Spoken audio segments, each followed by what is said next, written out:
Observez le ciel. Des milliers de mystères y demeurent encore, préservant leurs plus sombres secrets dans la noirceur la plus totale.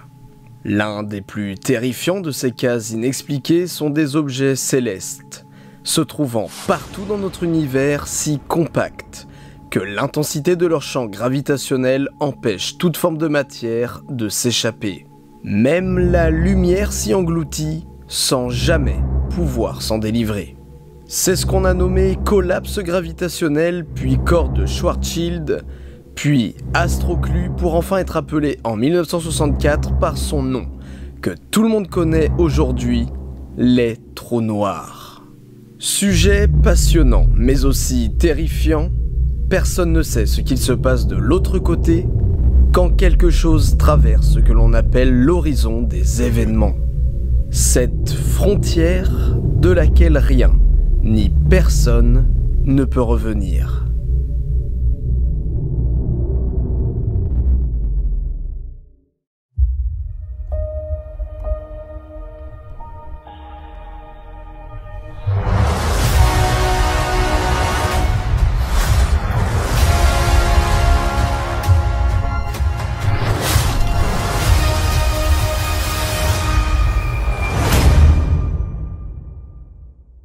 Yo, j'espère que vous avez passé de bonnes vacances et si vous regardez cet épisode en septembre, eh bien sachez que j'ai passé tout l'été à préparer cette nouvelle saison de 5 théories. J'espère sincèrement que les sujets abordés dans cette saison vous plairont. Et pour les tipeurs, sachez que les épisodes seront dispo 48 heures avant leur sortie sur YouTube car c'est grâce à vous que j'ai pu voyager et faire des épisodes un peu partout en France lors de cette nouvelle saison. Voilà, alors maintenant laissez-moi vous parler des dieux de l'univers, ceux que l'on nomme trous noirs.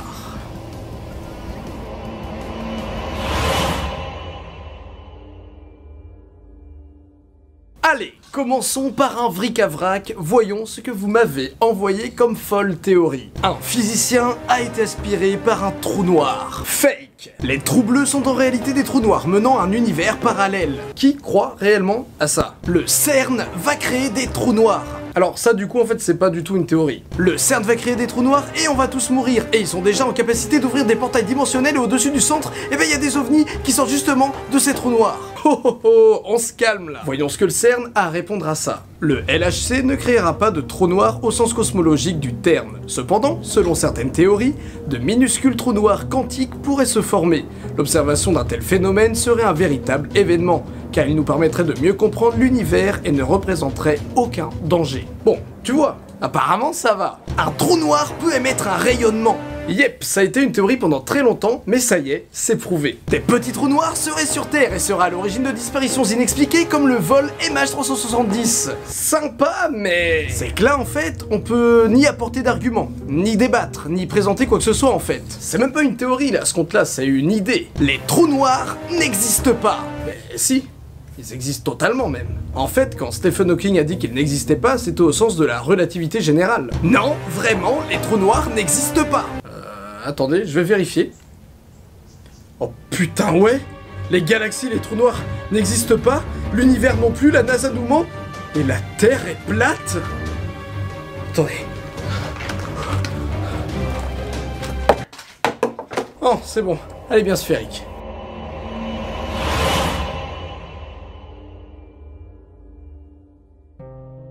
S'il y a un truc qui a l'air de bien vous passionner, ou du moins bien vous intriguer, c'est le rapport étroit entre la science et le Coran. Vous êtes nombreux à m'envoyer des articles montrant que le livre sacré, rédigé au 7e siècle, avait prédit plusieurs cas scientifiques, bien avant le reste du monde. Et j'ai envie de vous répondre que contrairement à une idée reçue, on n'était pas débiles à cette époque. La science arabe avançait rapidement vers ce que les historiens appellent aujourd'hui l'âge d'or islamique. Une période où la science était très importante et surtout influente.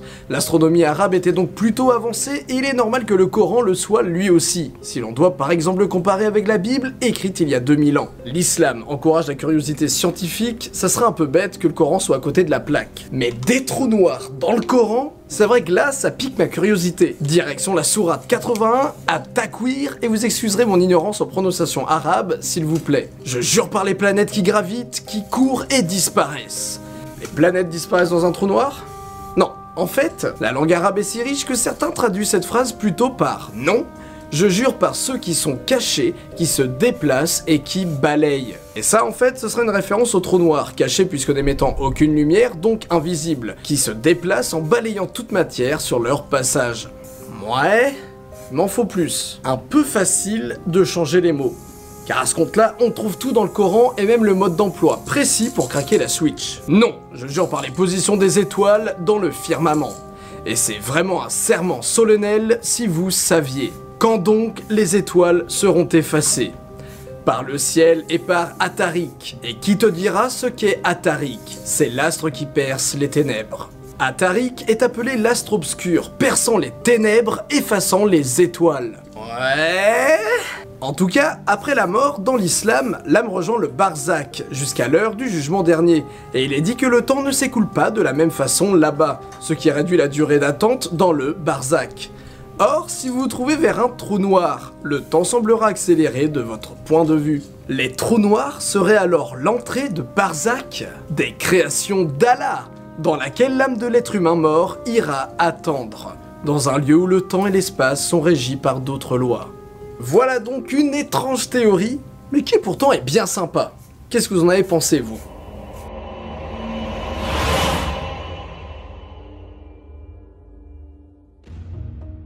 Les lois de la relativité générale décrivent l'opposé d'un trou noir. À l'inverse de celui-ci, dans lequel la matière et la lumière s'y emprisonnent sans pouvoir en ressortir, la matière et la lumière jailliraient d'un trou blanc, sans qu'elles puissent le pénétrer. Il faut voir le trou blanc comme une sorte de fontaine où jaillirait toute la matière qui aurait été aspirée par un trou noir, mais rien ne pourrait être attiré par un trou blanc. Imaginez, il y a presque 60 ans, aucun trou blanc n'a jamais été observé. Pourtant, la logique semble logique.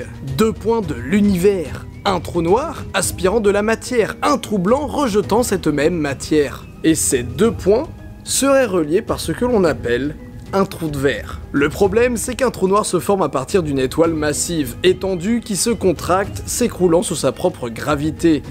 Donc il doit y avoir un processus physique qui donnerait naissance à son opposé. Et cela semble très difficile à envisager. Mais c'est là que Germain Rousseau et Léopold Heuvet du laboratoire P' de Poitiers interviennent. Ils ont donné naissance à l'équivalent d'un trou de verre dans une piscine. Et puisque j'habite vers Poitiers, je me suis dit mais c'est super, je vais les interviewer pour cet épisode. Mais je me suis fait un peu renvoyer chier parce que je n'étais pas journaliste. Alors, trou blanc. Objet hypothétique ou réelle fontaine de l'univers? Le concept de trou noir a vu le jour en 1783 par le révérend John Michell. Et il aura fallu des décennies pour enfin en observer un. Peut-être alors que les trous blancs existent réellement. Et qu'ils attendent, dans leur étincelant éclat, que l'on distingue enfin leur extraordinaire lumière.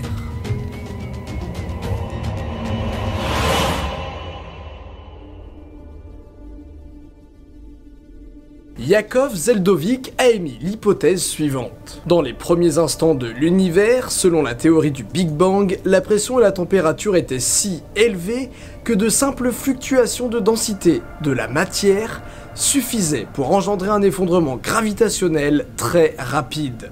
Ainsi, des trous noirs ont dû naître avant même l'apparition des premières étoiles. C'est ce qu'on appelle un trou noir primordial. Un trou noir formé non pas par effondrement gravitationnel à la mort d'une étoile, mais par la présence de régions extrêmement denses de l'univers primitif. Cependant, leur taille est limitée par la causalité.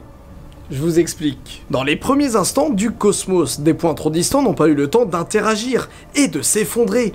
Ainsi, un trou noir formé 10 secondes après le Big Bang aurait un rayon d'à peine 1 milliardième de millimètre, mais ferait environ 1000 kilos. Cette théorie a beaucoup intrigué Stephen Hawking, mais elle n'a jamais été prouvée. Aucun trou noir primordial n'a été observé. Mais en quoi cette théorie est-elle importante ?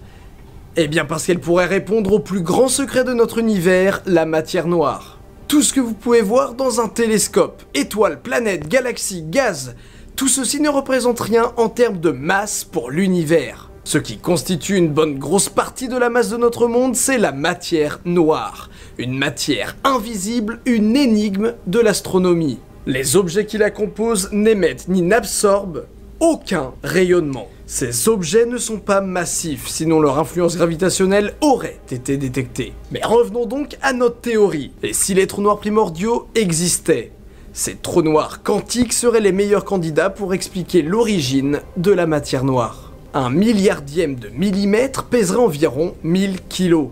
Un milliardième de millimètre qui serait invisible car n'émettant aucune lumière puisque c'est un trou noir. Les trous noirs primordiaux étant une théorie, la matière noire en étant une autre, leur lien encore une autre, cela nous fait donc une triple théorie. Mais ceci est peut-être la clé de cette énigme, justement. Il y a fort à parier que les plus grands mystères de notre univers sont en fait tous liés.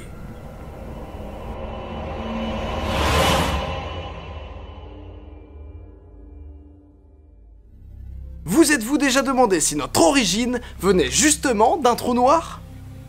Non.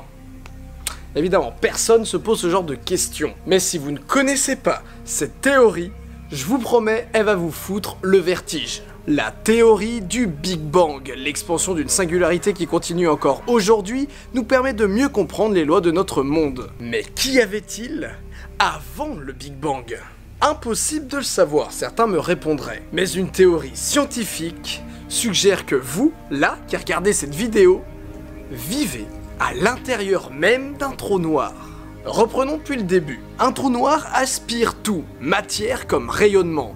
Mais s'il y avait une limite à la masse de ce géant? Et si, à un moment donné, l'astre était tellement massif qu'il ne pouvait plus contenir tout ce qu'il a absorbé? Alors, Nicodème Poplowski propose qu'une intense explosion a alors lieu, donnant naissance à un univers derrière l'horizon des événements. Un univers possédant toute la matière qu'il a absorbée durant sa vie. Ainsi, chaque trou noir pourrait en réalité donner sur un nouvel univers. Notre Big Bang ayant eu lieu il y a un peu moins de 14 milliards d'années, ne serait en fait que l'expansion de la matière d'un trou noir se trouvant dans un autre univers.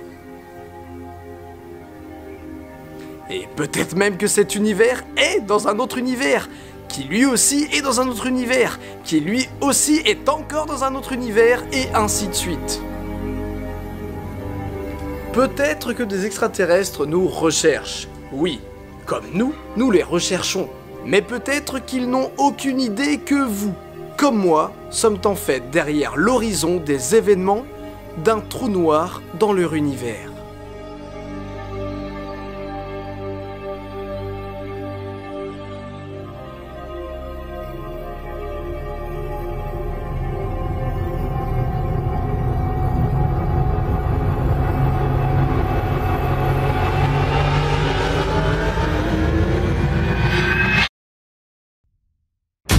Bon, c'est sur cette idée que je vous laisse. Merci à tous d'être là, que ce soit pour vous détendre, pour apprendre des trucs ou refaire le plein d'imagination. J'espère que vous serez encore très nombreux cette année et je vous embête pas plus longtemps. De toute manière, personne regarde la fin des vidéos. Mais si vous êtes encore là, n'hésitez pas à mettre en commentaire « Je fais caca dans l'espace et mon trou du cul est au-dessus d'un trou noir ». C'était Didi Chandudoui, à la prochaine pour de nouvelles théories.